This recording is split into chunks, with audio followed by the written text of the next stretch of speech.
Você colocava isso. Aí é o Dom E Pedro fizeram- com a fizeram isso com Dom Leopoldina. Pedro, exato. É. Também.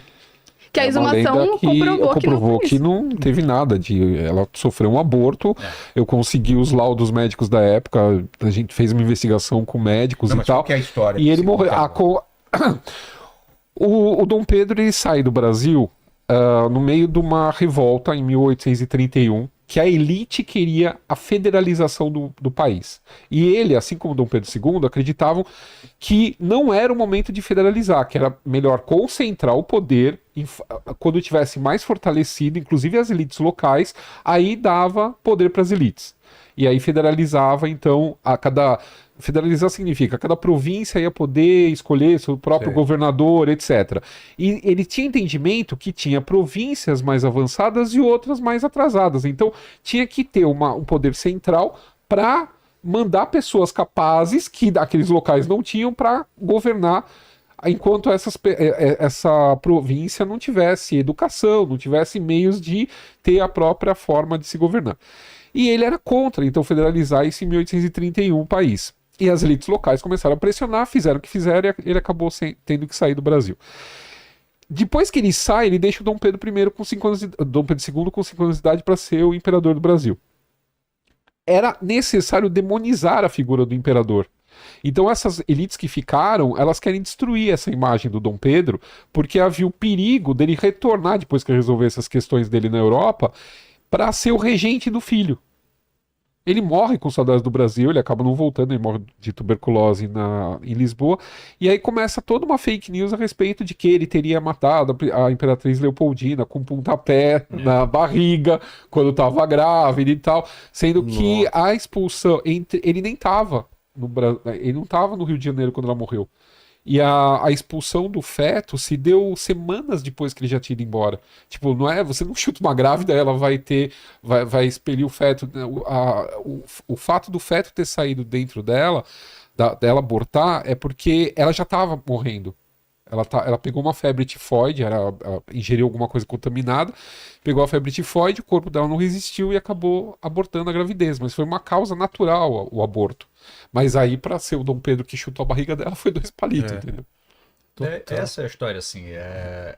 Para as pessoas é mais poético, é mais legal acreditar numa mentira dessa do que de fato. Às vezes a verdade é sem graça. Então, esse é o problema, né? Às vezes a verdade é sem graça. Mas às vezes tem verdade que é muito engraçada. Por exemplo. Por exemplo, o Dom Pedro era um galinha. Isso, Dom super Pedro era um galinha. Mesmo? O cara teve 300 filhos, enfim.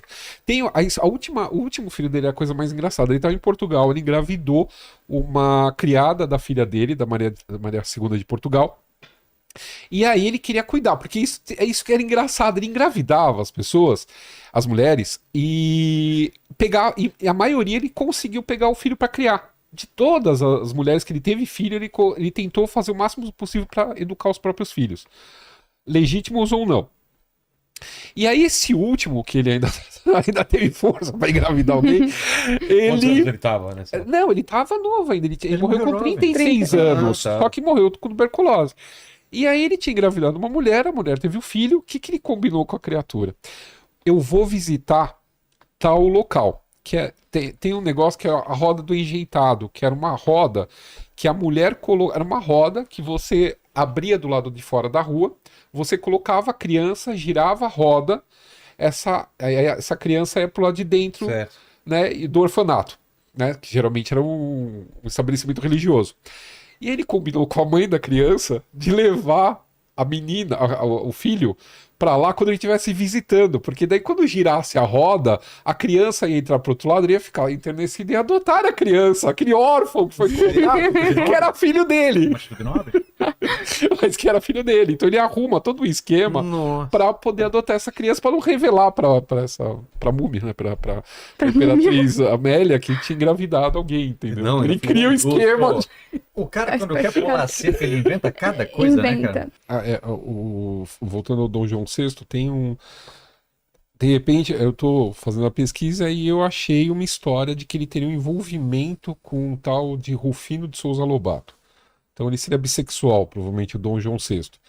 Só que aí eu fui atrás da história. E aí, quando que isso saiu? Saiu em Portugal, na época que estava caindo a monarquia em Portugal, em 1911. Muito depois. Aí você vai achar a fonte. Aí o cara fala, porque saiu no tal jornal em Londres em 1802. Aquele jornal nunca existiu em Londres em 1802. E o pessoal vai contando a história e não vai atrás da fonte original. Só fica repetindo. Isso quando você vai olhar até que ponto, né? A coisa vai não crescendo até hoje que acaba replicando o que um cara que era republicano, que queria falar mal da monarquia, inventou. Então aí fica difícil acreditar em algumas histórias baseadas em quem escreveu. E tem poucos relatos, tem poucos documentos? Depende muito do que a gente vai analisar. Assim, quanto mais antigo a gente tende a encontrar menos relatos e a historiografia não era ainda tão criteriosa como ela é hoje. Então, ó, vamos analisar a Guerra do Peloponeso pelo que o Tucídides escreveu. Cara, o Tucídides fez um grande avanço ali em não dizer que nós vencemos porque somos honrosos e porque os deuses estão do nosso lado. De botar, tem um império aqui, tem outro império aqui, eles se chocaram por questões territoriais, se chocaram por uma questão punitiva, algo que já aconteceu no período, e é isso aí. Então tu vê que o cara, botou ali um argumento plausível, não botou uma questão heróica, uma questão moral ali, ele não colocou a opinião dele, ele relatou um fato. Agora, esse cara ouviu criteriosamente the big picture, algo tão amplo, hoje a gente consegue fazer isso muito melhor. Mas é baseado no que essa galera escreveu naquela época que a gente consegue ter o exercício de historiográfico hoje. Uma das matérias principais da faculdade de história é historiografia. Que é tu saber analisar a fonte. Pra não cair em história de fofoca e replicar Brasil Império, gente, tem muita coisa? Nossa. Já tem bastante. Nossa. Não, mas aí já é um momento que já tá sendo melhor escrito. Já tem Então, mas mais ou menos. Não é como é agora, mas já tem uma quantidade assim interessante que dá pra que nem, Tem mais que nem recente. todo mundo fala do Dom Pedro I, que teve vários casos com a Marquesa de Santos, teve casos com outras mulheres. E o Dom Pedro II, filho dele, é pintado como ser impoluto. Uma coisa assim que veio à Terra para redimir os pecados do pai. Então o cara era todo certinho e tal. Mas não é verdade. Eu achei na Biblioteca Nacional e coloquei na minha biografia sobre Dom Pedro II uma série de cartas que ele trocou com várias amantes. O cara era mais quieto do que o pai. Isso. Mas não significa que não aprontava. E eu cheguei até o ponto de conseguir identificar uma provável linha de filhos que ele teve. Só que eu não consigo a comprovação final para poder afirmar isso. Porque ele teria sido talarico do amigo dele. O que era comum. Muito comum. Ainda mais quando o amigo é homossexual, pegou sífilis, fez um tratamento à base de mercúrio, ficou infértil e a mulher teve vários filhos. Aí eu acho que melhor do que essa. realmente. Qual você faz pra confirmar isso? Não tem como, só se você fizer o exame de DNA. Aí você consegue, mas a pessoa não vai, que a família imperial não. É que se criou ao redor do Dom Pedro II uma história de ser ele é muito mítico, como se ele fosse um santo, né? Mas isso é uma criação do movimento monarquista após a queda da monarquia. Ah, é? Perfeito. Você tem toda essa questão dessa construção dessa figura ainda com o Dom Pedro II em vida, vendo essa construção acontecer no exílio. Eu tenho uma parte do diário dele que é engraçadíssima, que ele fala assim: saiu mais um poema que dizem que é meu. Não foi ele que escreveu o poema. Aí depois que ele morre, saiu um livro, Poemas, Dom Pedro II. Provavelmente nada aquilo é dele.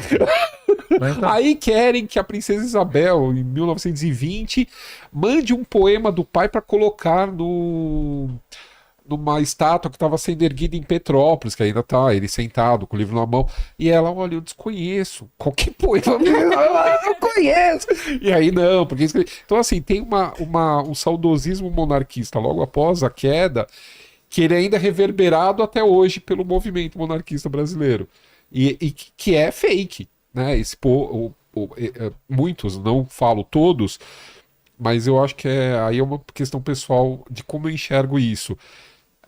Do mesmo jeito que eu brinquei do Rasputin, você pega um vilão, fala que aquele é o culpado de todos os males da humanidade, ele que causou a queda da monarquia na Rússia, e acabou. Mas ninguém é... E aí com o Dom Pedro é assim, como eles criaram essa imagem mítica desse ele tá 10-0 em muito presidente da República que o Brasil teve, isso é inegável. Mas acredita-se coloca-se ele como uma figura paterna, que protege os filhos, e eu acho que a monarquia ainda quer um pouco isso, de alguém que se responsabilize. E aí você vira uma criança retardada que não sabe votar até hoje. Tanto que a imagem que a gente tem dele é ele mais velho do que o filho dele. Né? Ele é mais velho que o filho dele. Ele velhinho. Não, ele mais velho que o pai. Mais velho que o pai. Exato. Mais velho que o pai, do Dom Pedro I. E aí você tem essa imagem que essas pessoas fazem de que a monarquia é isso. Tem o rei, esse rei vai proteger o povo. Não é. Há uma construção de que ele morreu como um mártir. E assim, toda a imagem dele no exílio, ele cercado de livros, ou ele cercado de alguma coisa que vá acrescentar a imagem dele como homem culto. No centenário da independência, em 1922, se inauguram várias estátuas do cara, que é o quê? Ou é um imperador popular, que é ele caminhando como se estivesse no meio do povo, ou ele lendo, ou ele pensando. Então se cria essa ideia de que esse cara, ele era o que de fato, ele era um incentivador da cultura. Dom Pedro II é um cara muito estudado, ele era um cara erudito, ele tinha todas essas qualidades.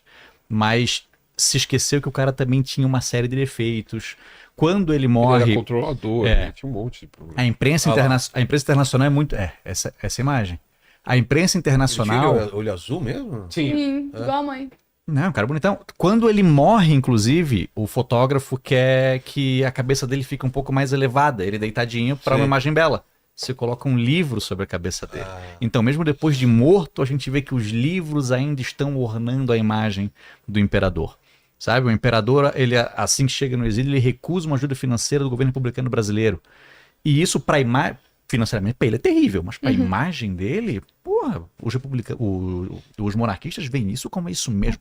O imperador não está se dobrando ao que os republicanos dizem. Os republicanos não falam nada depois da morte do cara, enquanto a imprensa internacional é só elogios para ele. E tem uma briga grande entre o Brasil e a França, porque ele morre na França. E ele era da Academia Francesa, na área de astronomia. E a França dá um funeral de chefe de Estado para ele. E aí dá desculpa. E o Brasil afronta, fala, tipo, como assim? Ele foi deposto, não sei o que, vocês não podem fazer isso e tal. Não, é porque ele é membro da Academia Francesa. Não, o hotel onde ele viveu os últimos anos, o Hotel Bedford, cara, até hoje é o hóspede mais ilustre que o hotel teve. Mas ele tinha umas coisas, por exemplo, essa coisa dele falar que ele não queria dinheiro do governo brasileiro, ele fala que só quer o que é devido. Tipo, que quem são esses senhores para pegar o dinheiro desse jeito, sendo que ele, como imperador, nunca fez. Tanto que quando ele viaja para o exterior, as 3 grandes viagens que ele faz para o exterior, ele paga do bolso dele. Ele pega empréstimo com amigos para depois saldar. E impede que o Brasil mande ele com navio de guerra e tal. Não, porque isso vai gastar para os cofres da nação, porque ele tinha essa questão. Então, realmente, você vê, tem uma estátua, você vai no Rio de Janeiro, no Museu Histórico Nacional, bem nas escadas rolantes, tem uma estátua de gesso. Ele nunca deixou aquela estátua ser fundida, porque o custo daquela estátua era tão grande e teve subscrição para fazer a fundição daquela estátua em bronze. Ele mandou que esse dinheiro fosse revertido em escolas. Pô, louco. E aí no Rio de Janeiro tem até hoje tem as chamadas escolas do imperador. Por causa disso, ele não queria nada para si. É essa impressão que ele tenta construir o tempo todo. Sim. E efetivamente, pela documentação, você percebe. Mas daí falar que ele foi o único brasileiro que governou o Brasil, aí já é um pouquinho... Salto muito grande. Ele tinha uma consciência de...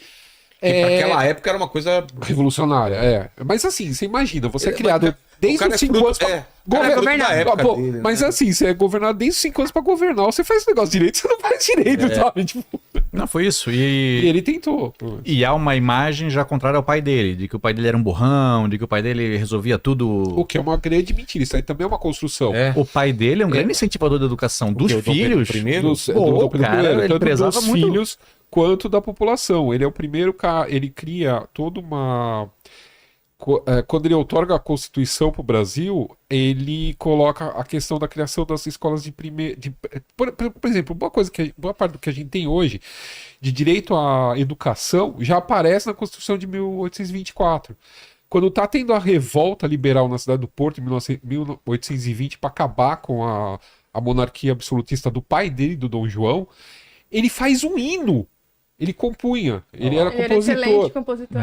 Ele cria um hino para essa revolução que tá tirando parte do poder dele do futuro. Devia ser um incômodo esse negócio no pescoço. Não é? Mano, É pra esconder o queixo. não é? O cara aqui, ó. Assim que o cara terminou de pintar, ele tirou. É incrível, cara.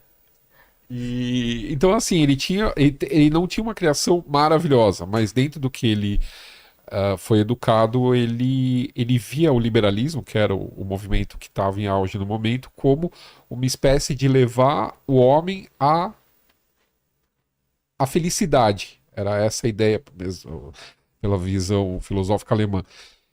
E ele vai tentar fazer isso de algum jeito. E é engraçado que ele tem toda uma questão da criação da faculdade imperial, da Academia Imperial de Belas Artes. Tem várias coisas que ele vai deixar e que depois isso é meio apagado. Mas e aí continua pelo menos na figura do filho. Sei. Mas essa questão da educação é muito forte nele. Ele falava que ele queria ser o último ignorante da família. Mas ninguém é ignorante. Nenhum ignorante vai falar que é ignorante. Olha aqui, ó. O cara, ele sabia que tinha gente mais perto que ele. E aí você vê nas cartas que ele escreve para os filhos, que é uma coisa muito interessante. Tem uma carta que ele escreve para o próprio Dom Pedro II, pequeno, que ele fala assim: acabou o tempo aonde os homens respeitavam os outros por temor. Agora é pelo conhecimento, é pelo que você sabe. E pra filha ele também dava bronca. Ele falava: você tem que saber o suficiente para poder cobrar o teu ministro. Você tem que estudar. Ai, que Sabe, lindo. tipo, Bonito, né? é uma coisa bem interessante essa visão. A filha dele ganhou o apelido de a educadora. A educadora em Portugal. Né? Mas também é outra pessoa que é apagada, porque tem o Dom Fernando, que é casado com ela lá em Portugal, ele vem da Alemanha, e aí parece que lá em Portugal tudo que tem lá é do Dom Fernando. Nada foi ela que fez. Não, ela é uma rainha de Portugal nascida no Brasil. A única. A gente tem uma brasileira que foi rainha de Portugal. Que morria de saudade do Brasil, morria de saudade de palmito, morria de saudade de abacaxi. Específico, Aí ela manda, não é? Palmito. E ela manda carta, Da manga, talvez. ela manda carta pro Dom Pedro falando: me manda conserva de palmito, me manda naná, me manda não sei o quê. Aí tem uma muito engraçada que ela fala assim: mas não pense que eu sou glutona, é pros meus filhos saberem o gosto. Cara, esses filhos nunca viram esse palmito.